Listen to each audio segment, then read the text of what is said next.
Hello everyone. Good evening Priyanka ma'am and welcome to this session CA and CMA final aspirants.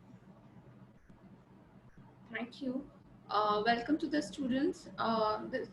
This is a live session for CA final students, corporate law students. Welcome to you all.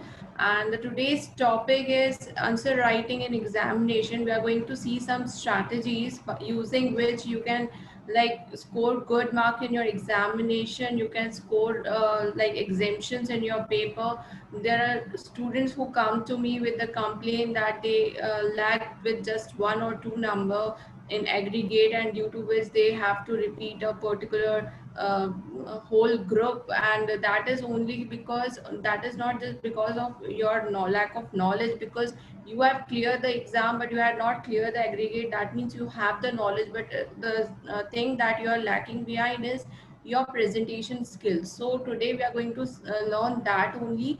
So without wasting any further time, let us see that how we can write the different kind of questions in the examination, and by which examiner will going to give you some additional bonus points.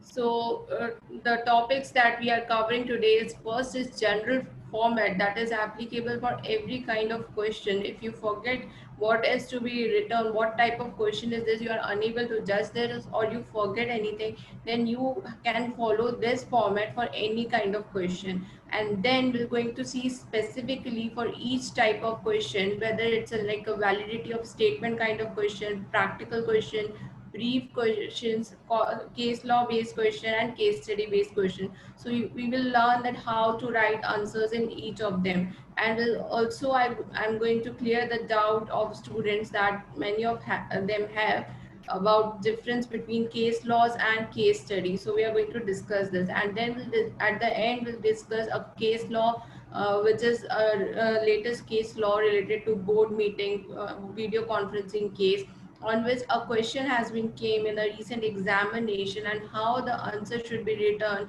and how you should know that this particular question is related to that particular case law. We're going to discuss all these things. So moving forward to what is the general format that what we should follow. First of all, you need to write the law, that is the name of the act, and along with that year. Suppose it's a companies act, then you need to write Companies Act 2013, and section number, relevant section number related to which the question has been asked. If you remember the question number, it is very good, but if you don't remember, then you can write it as an as per relevant section of the Companies Act 2013. And if you remember the section, then you can write it as like section 173 of Companies Act 2013, and then you can write the name of the rule, that is company meeting and its meeting and power rules. So you can write it like that. Okay, so and you have to learn the name of the rule wherever it is being set to you, because at least rule number, okay, it is okay that you don't remember that, but name of the rule is very important to learn. So at least these three things you need to mention in your answer, and then you can write the legal provision from the next line, whatever the question has asked. And then you need to write in the second paragraph the fact of the case, that is brief description of whatever given in the question. You have to give that, and you need to show this relation of that particular case with the section number that you had mentioned above. And then if any relevant case law is there related to that particular question and that particular content, then you can write that. And at last you can write analysis and conclusion in your own words. Okay, you can write that, and it must be in your own words, and it is should be a crux of whatever you have written in above three paras, but it should not be more than 3 to 4 lines. And then the third thing, as per relevant case law, you need to write the name of the case law, but if you don't remember, you can write it as per relevant case laws. Then there are certain other important points, that is section number. that we have already discussed, that if you remember you have to mention it, if you don't remember then write it as per the section, relevant section of the this Company Act 2013 or SEBI Act 1992, like that. And the year of the particular act is very important that you have to learn. And you need to focus on the language of the answer. You can write it in your own language wherever it is possible, but for the legal provision you need to follow the legal language, and for the definition you need to write it as it is. So there is no exception for that. And for the language of the answer, it is like you should improve your English, because some student doesn't have that good English. And at that time when they present the answer in the examination, the examiner is unable to understand their point. So at least you should have the English in that sense, where you can write the answer in a legible manner which is understandable to the examiner. And the next thing is you need to write the legal words wherever it is applied, because with the absence of the legal words you will be getting the less mark, and that's why you are like lagging behind the aggregate thing and all. Despite of knowing everything, without using these words you will lag behind many people. And then you need to prefer write the answer in the bullet points rather than paragraph. Wherever it is necessary you can write it in paragraphs, but again you need to change the para according to this format that I had tell you. You don't need to put the headings of these. You just can do it as a first para, second para, third para. You can do it like this. So you are not required to put the heading for that. You just need to write it in a different points or different paragraphs. Then presentation matters. Again, I will come to your handwriting thing. Your handwriting should be in a legible manner. It should not be like that examiner is unable to understand that what you have written. Then the next this kind of question is like a validity kind of question. When a question comes like that, an act beyond example, it's an example question, act beyond memorandum of article is ultra virus. It's comment, or it can come like whether it is true or whether it is false. So it is like a validity of statement. So how to answer this kind of question? First of all, you need to explain the given statement in brief. So you need to explain that how the act beyond memorandum is ultra virus. Why then in the reason thing you need to mention the why it is ultra virus, what is the concept behind it, what is the doctrine of ultra virus. All these things you need to mention in the reasons of the statement validity, why you are saying that it is true or it is false. And in the third thing you need to mention the relevant provision, that is section 4 of the Companies Act, which says that memorandum, anything company cannot go beyond memorandum. So that thing you need to mention in third paragraph, where you need to mention the relevant provision, section number, case laws if there is, and related to that. Or if both of them are there, then you need to write both provision and case laws both. And if you have any example you can mention that, and if not then it's okay, there is not any compulsion. And at last you have to comment that why that statement is true or false, and according to you it is true or false and what. And you need to write it in a brief in your own words. And in this particular paragraph you need to mention a legal word. In these two paragraphs you can write it in your own words, and in conclusion thing also you can write it in your own words. Now the practical questions. Now exactly we're going to see it in these kind of question are two types: case law based question and case study based question. But I'm going to just give you a brief about how to write this kind of question.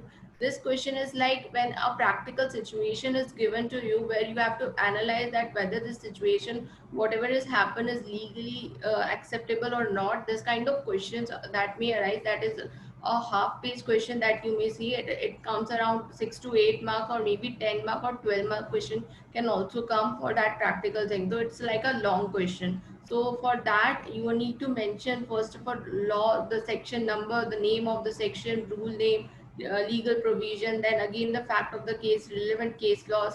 Analysis and conclusion need to be given in the next in the different paragraphs. Analysis need to be given in a bit detail, because here the question is big, so it carries the more marks, so you have to write the answer accordingly. And then the conclusion, again 3 to 4 lines, you need to conclude whatever you have written in the question. And preferably you need to write this answer in either in a bullet form or a tabular form, because it's a long question, long answers are there in that, mainly for 2 to 3 pages, so that's why you need to present it in a legible manner. Now, this is also a very confusing kind of question. That is a brief question where the question comes for 4 to 6 marks, but you don't have much to write in that, because the content is just about 3 to 4 lines that you have. So in that kind of question, you first of all you need to write a brief introduction of the applicable section on that particular question, and then you can write the section number if you remember, and the name of the act along with year. And then you can write straight away the provision of this section and conclusion if any question comes in that particular question. So this is very confusing kind of question. Then comes the direct question, where basically only it's like a definition kind of thing, or basically it's a like a distinguished type of question. So there you just need to write section number and relevant provision. That's it. Only key points need to be written. These are like 3 to 4 marks of question. So only like main things need to be written. And in any question, you don't need to write any story or anything. Focus on key point and focus on your presentation skill. Now we'll see practical question, how to write it in bit detail, where we're going to first of all see what is the difference between case laws and case study. Then we'll analyze that how we have to answer each of them in examination. So case law is basically the court's judgment that actually happens. It has happened in reality, in actual life it has happened, and on the basis of these judgment, the interpretation has been used of that particular judgment, and it is further used in similar cases to solve the future cases. Okay, and you have to learn the case laws in the examination. Whereas case study is like an artificial story which is made by the examiner, and we are here the examiner is testing the students interpretation skills. So you need to analyze, you need to interpret it, that which section, which case laws is applicable on this particular case study.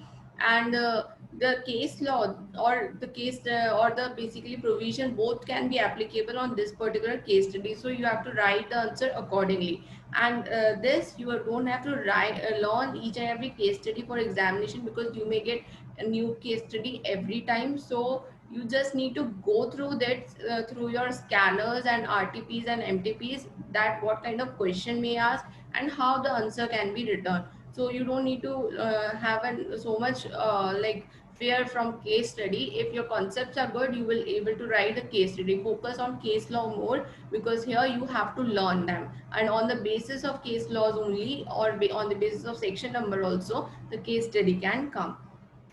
Then we'll see how to write case laws first. And first of all you need to write the name of the case law. Okay, so the name of the case law will be mentioned here, and then we'll write the reason, or then we'll write the decision. Along with the name of the case law, you have to write the decision or the court's judgment. Then you need to write the reason or rationale behind that decision. What was the reason the court has given that particular decision. Okay, and some extra observation made by the judges, or any contradictory agreement by any other party, if it is mentioned in the case law, you need to mention this in your answer. And then you need to mention the relevant section number based on which this particular case law is depend. And then at the end you need to write your own conclusion depending upon the question which has asked.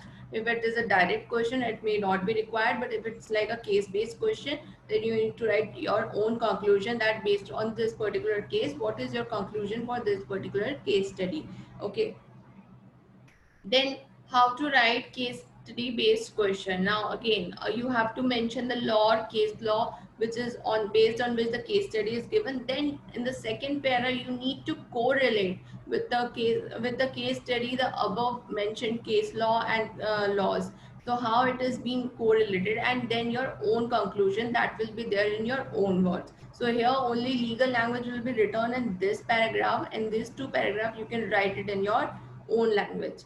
Now the last thing that we're going to discuss today will be based on the case law. This is a latest case law, Achintya Kumar Barua versus Ranjit, and this case law, on the basis of this case law, question has come in November 2018. So that's why I'm discussing this, that how on the basis of this case law a question has been come, and how we have to write that particular case law in the examination. So the issue in this case law was that basically the issue that was arise, that it is necessary, it is mandatory for a company to provide audio visual mean facility to the directors for board meeting. For this you have to remember section 173 subsection 2, which basically mandates the company to give this facility to director, so subject to certain condition. But it gives an option to the director to attend either board meeting in the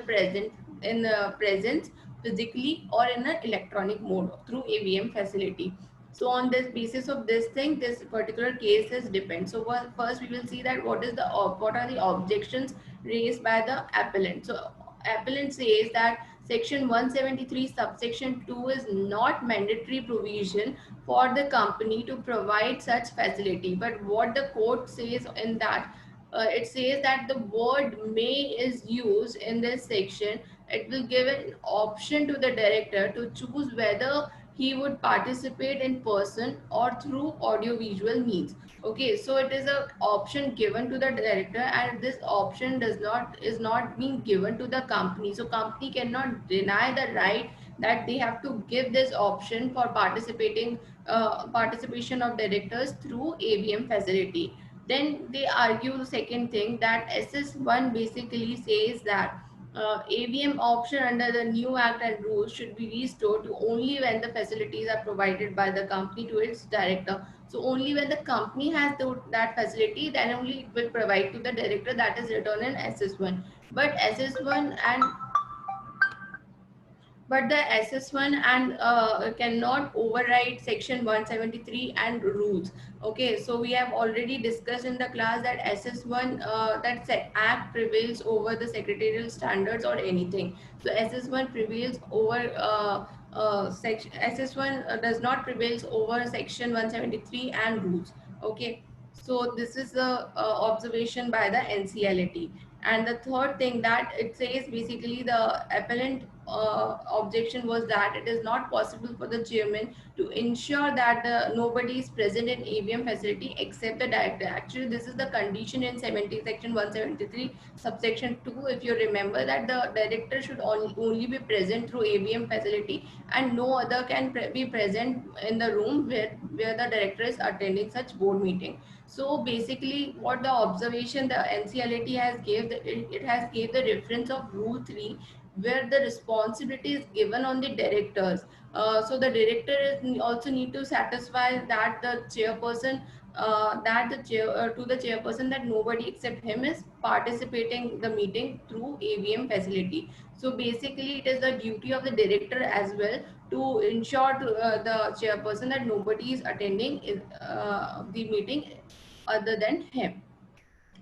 So on the basis of all these things, the judgment came where the NCLT says that it is mandatory and the companies have to provide AVM facility for the participation in board meeting to the director if they ask for it. So it's a mandatory thing for the company, and company cannot just override it. Now why this judgment is given? Because NCLT has said that this new act and rules has been introduced in the interest of the company and both for the directors, and we cannot ignore this act for benefit of any person, and it's a progressive step. It is basically introduced by the companies act by the government to ensure that the earlier issue can be resolved and easily avoided. What were the earlier issues? That is like non-participation, wrong recording. That was the issues that was faced by the company. So to overcome that, this AVM facility came. So this was the case law, and on the basis of which this question has came in the examination, under which the question we let us read the question what is given. It says MS OPC Limited at its forthcoming board meeting decided that it will not provide the directors with the one second with the facility of participation in the said meeting through electronic mode, and can the director insist on attending the meeting through such mode? Decide as per the provision of Companies Act. Will your answer will be differ if director participates in the board meeting through electronic mode from his end, even if the company does not provide such facility? It is for 4 marks. So first of all, you need to analyze what has been asked in the question. So in the question it says that the company is not providing the AVM facility to the director, but director is insisting the company to do so, and whether the company has to provide it, and if the company is not providing it, can director can organize it on his own. So this is what the question is about. Now, in this, it is basically given that it is the same thing is given here, and you just now have to see that how the answer is being formed. So this basically this question is related to the same case law. Here you just need to focus how this particular case law is written in short, in crux, and in a right and presentable manner in the examination. So first here the introduction is given where the name of the case law is written, name of the case law, then relevant section number,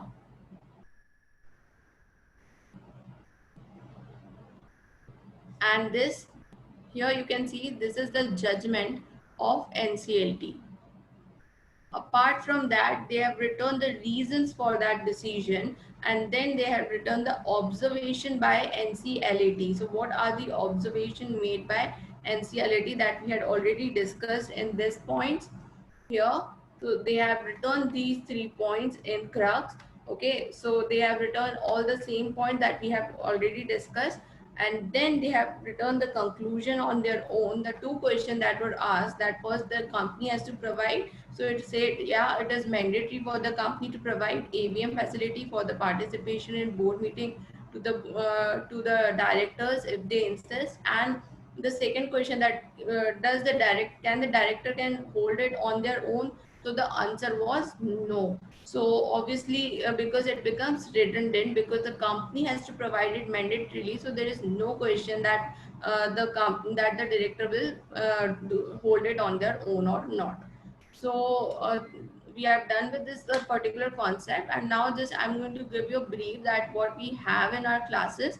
In our classes, we have covered the entire syllabus with the relevant case laws that you have seen, and like that we use the relevant case laws for each and every topic that we have, and with all latest amendments, I cover each and every topic, and all the lectures are the fully amended. And if even if after recording, if any amendment come, we conduct the extra classes for covering the amendments. And our module, our notes will cover entire module along with RTPs and MTPs, and the study that we focus on is a conceptual based study, and we don't focus on ratification kind of thing. We focus on that at the end of the lecture only, everything is in your head, in your tips. And we practice the practical questions with solution. I provide the practical questions, the practice questions to you, and also will tell you in along with every chapter that how to write the answers, and how what kind of questions may come in your examination. And for CA final student for November 20, our course will be completed by 15th October. And for CMA final, our course will be completed by 30th October. Okay, and there is nothing to worry regarding course completion for upcoming exam for May 21 or June 21 students. Okay, and our strategies are totally exam oriented, but we also focus on teaching you conceptually, because my idea is to make your concepts stronger, so that you can yourself prepare attempt better in your examination. and notes will be provided by Superprofs. So thank you so much. For trial lecture, you can contact Superprofs. Thank you, ma'am. Thank you very much. So, guys, if you have any query or any question, you can ask and you can drop your query on support@superprops.com, and we will connect you with the ma'am, Priyanka ma'am, and she will give you answers of your questions. So, thank you, ma'am. Thank you very much. Thank you.